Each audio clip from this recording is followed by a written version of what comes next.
Vamos lá, então. Segunda semana, 8º ano. Brasil no século XIX. De conhecimento, escravismo Brasil, século XIX, plantation, revoltas escravizados, abolicionismo e políticas migratórias, Brasil Imperial, políticas de extermínio indígenas durante o Império.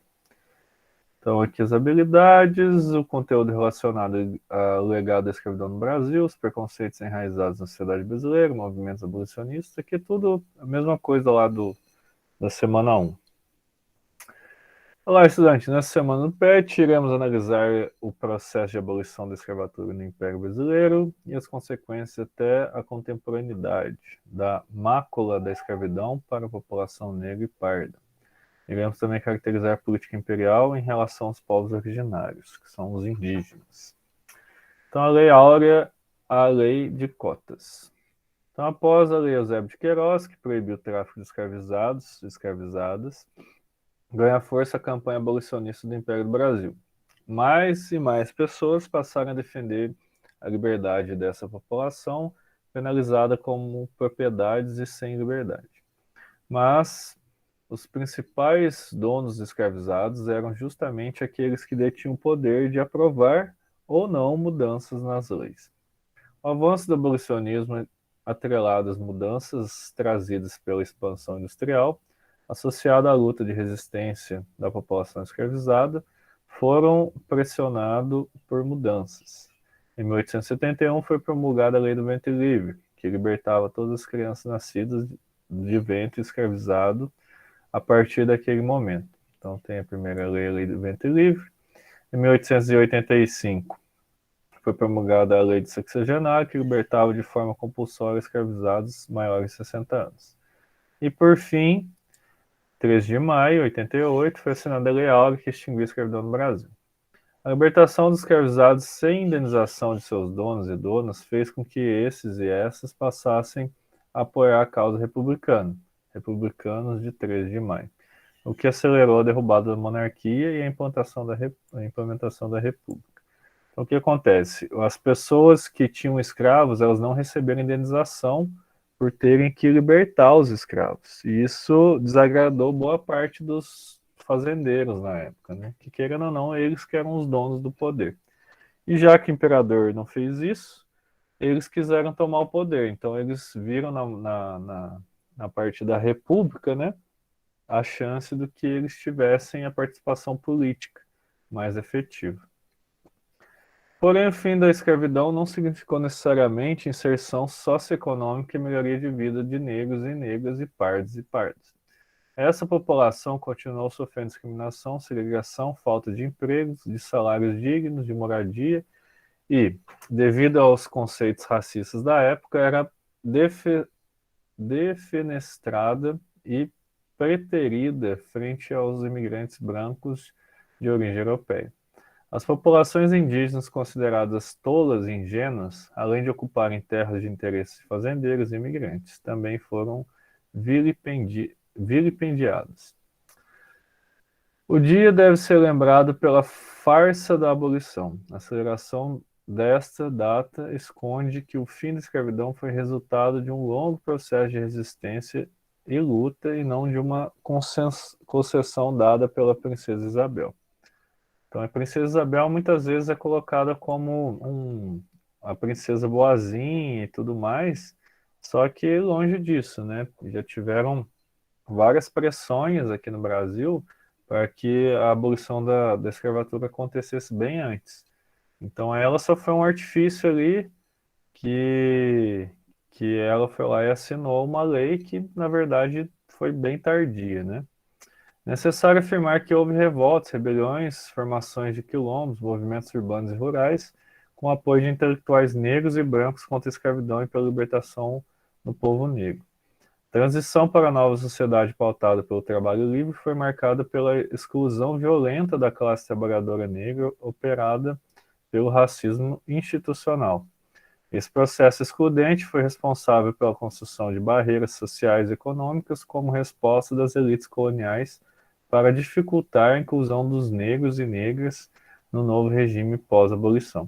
Então ele está falando o que aqui? Ele está falando que por mais que fosse atingida a abolição, né, da escravatura, que os negros fossem libertados do regime de escravidão, no Brasil não foi criada nenhuma política que viesse a conferir a essas pessoas, né, os mesmos direitos que as pessoas brancas. Então elas foram tratadas à margem da sociedade e isso perdura há séculos, né, digamos assim. Então, a marginalização da pessoa negra já vem de séculos atrás, desde a escravidão e perdura até hoje, né? Exclusão.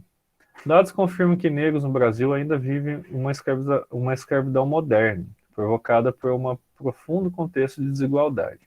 O estudo das desigualdades sociais por cor ou raça no Brasil, divulgado pelo IBGE, Instituto Brasileiro de Geografia e Estatística, aponta que em 2018 o desemprego da população negra correspondia a 64,2% do país.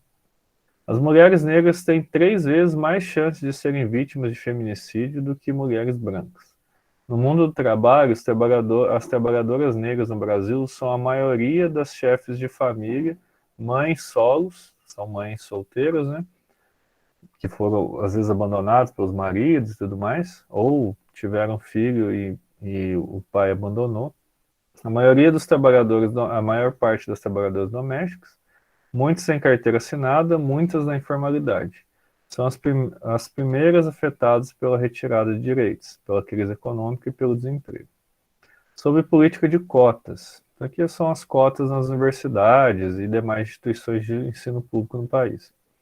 Com a política de ações afirmativas, a primeira vez que o Estado brasileiro implementa políticas públicas a favor da população negra, pois em toda a história do Brasil essa população sempre foi alvo de políticas que a desfavoreciam. O que dizer de 300 anos de escravidão? Quem foram os beneficiados? O que dizer da política imigrantista no final do século XIX e do século XX? Será que os beneficiados de tal política foram ex-escravos e seus descendentes? São necessárias ações afetivas para enfrentar problemas da exclusão do negro no Brasil? Mais que boas intenções, retórica política e debates acadêmicos. Apesar de nossa Constituição proclamar que os direitos devem ser iguais para todos os brasileiros, esse ideal até agora não se concretizou para o povo negro como um todo. Esse tratamento diferenciado não é um privilégio, e sim uma tentativa de diminuir a enorme desigualdade social que exclui o povo negro. Criar políticas de ação afirmativa em benefício do povo negro, isto sim é o que é democracia racial, pois é criar oportunidades de acesso à completa cidadania, começando pela educação, levando em conta a diversidade étnica de toda a população. Ações afirmativas são políticas públicas feitas pelo governo ou pela iniciativa privada com o objetivo de corrigir desigualdades raciais presentes na sociedade, acumuladas ao longo de anos. Uma ação afirmativa busca oferecer igualdade e oportunidades a todos. Então, o texto aqui está focando agora na parte de ações afirmativas. Aquilo que eu falei para vocês. Ações afirmativas buscam corrigir erros históricos. Então, qual foi o erro histórico? Foi não dar oportunidade para as pessoas que eram ex-escravizadas ingressarem na educação, terem o mesmo acesso, por exemplo, à saúde, terem o mesmo acesso a uma moradia de qualidade, a salários dignos e tudo mais.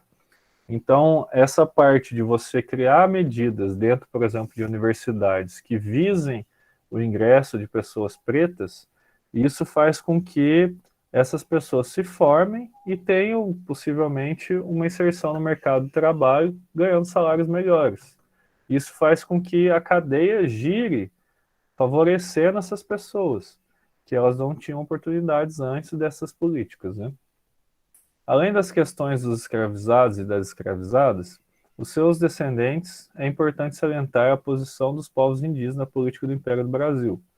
Nessa seara, destacam-se o indianismo, valorização do índio, principalmente do romantismo, no romantismo, né, como elemento diferenciador da identidade nacional e do seu passado, como substitutivo de um período histórico legendário e inexistente na história brasileira.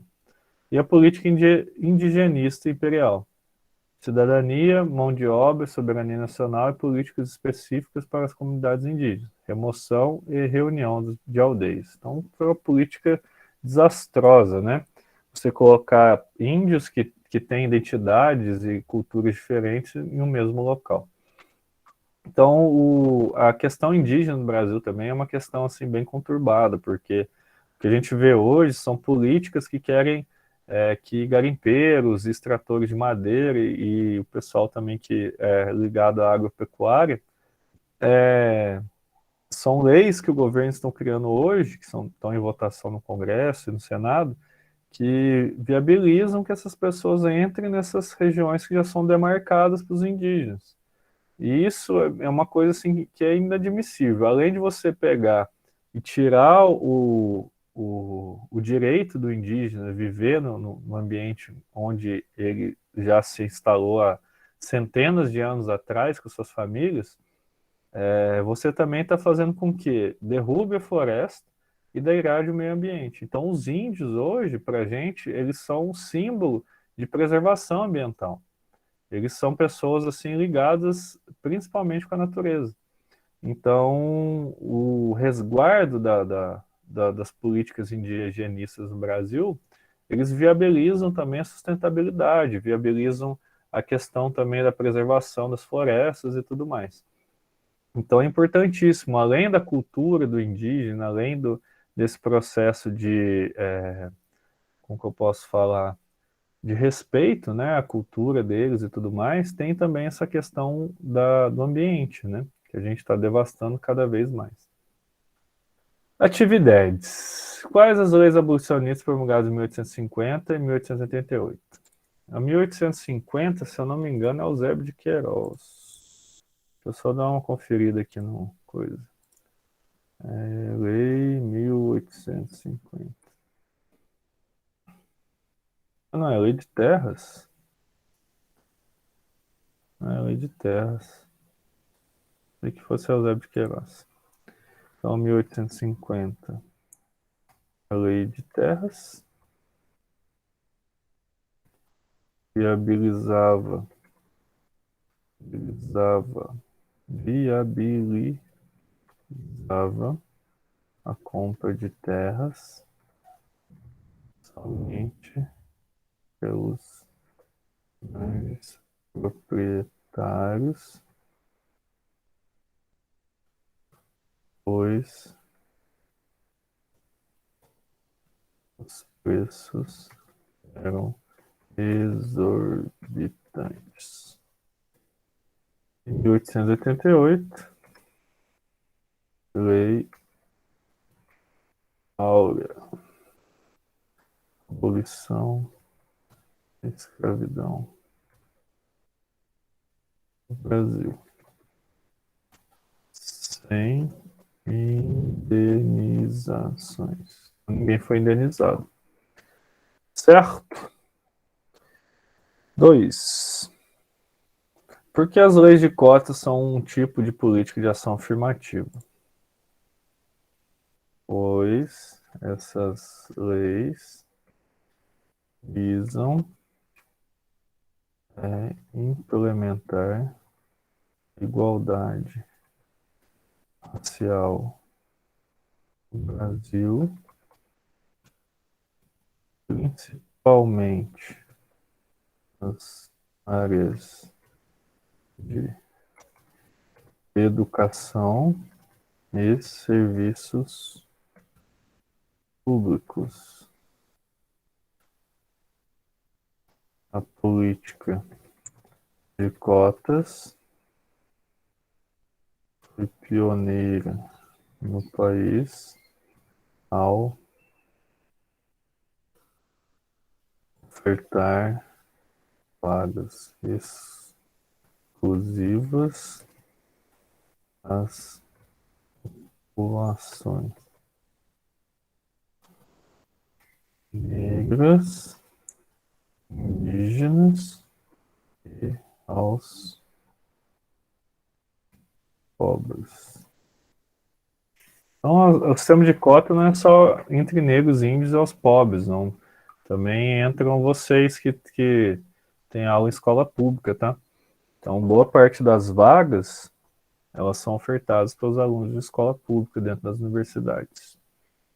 Se vocês tiverem dúvida, gente, vocês abrem o microfone e falam, tá? Ah, professor, eu não sei o que é política afirmativa, essas coisas assim.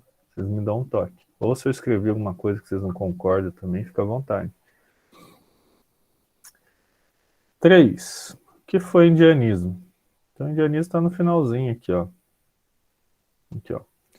Destaque-se indianismo, valorização do índio, principalmente no romantismo, como elemento diferenciador da identidade nacional e do seu passado como substitutivo no período histórico legendário inexistente na história brasileira. Então foi um movimento que ganhou força na Semana de Arte Moderna de 1922, onde o índio foi posto como o coca verdadeiro brasileiro. Porém, de uma forma romantizada pelos autores. Então, essa forma romantizada, o que é romantizar? Romantizar é você colocar que tudo foi lindo, tudo foi maravilhoso, saca? Romantizar, por exemplo, o romantismo é uma parte da é uma como que eu posso falar? Desdobramento da literatura, onde o homem está muito ligado à natureza e tudo mais. E a idealização.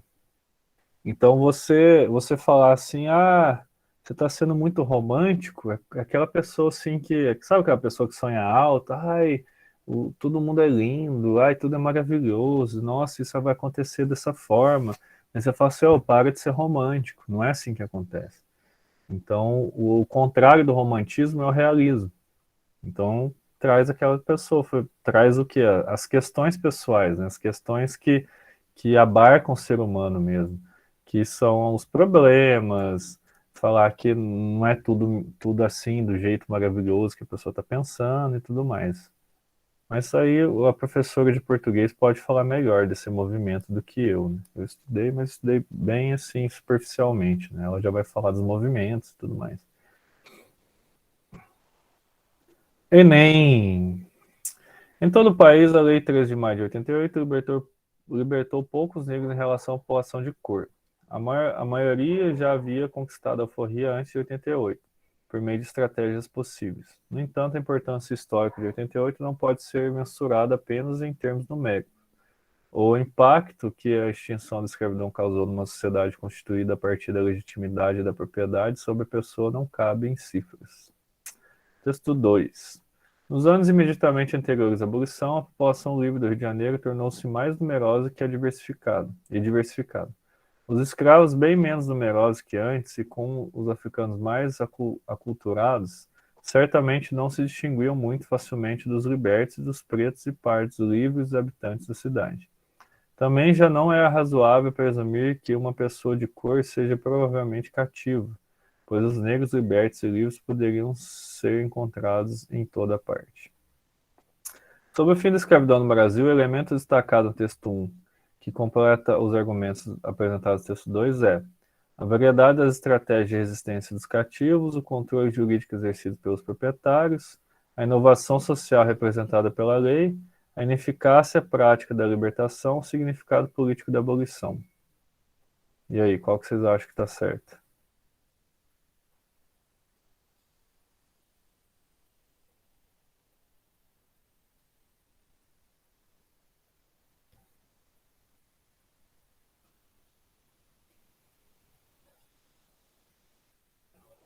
E aí, gente? Nada? Nada, Calma que eu nada, tô nada? tentando aqui, peraí.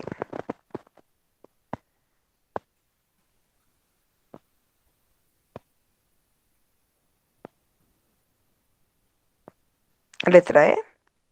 Uhum, também acho que é aí. Vou só ver aqui. Vou pegar aqui. Eu acho que aí também. Só pra ter certeza só. Posso falar bobeira? Por que não copiou, caramba? Ai, grifou. Ué. Agora sim.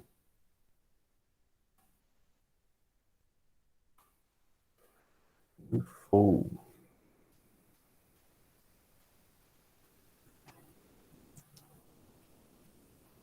Aqui a opção E, ó. Significado político da abolição. Isso mesmo.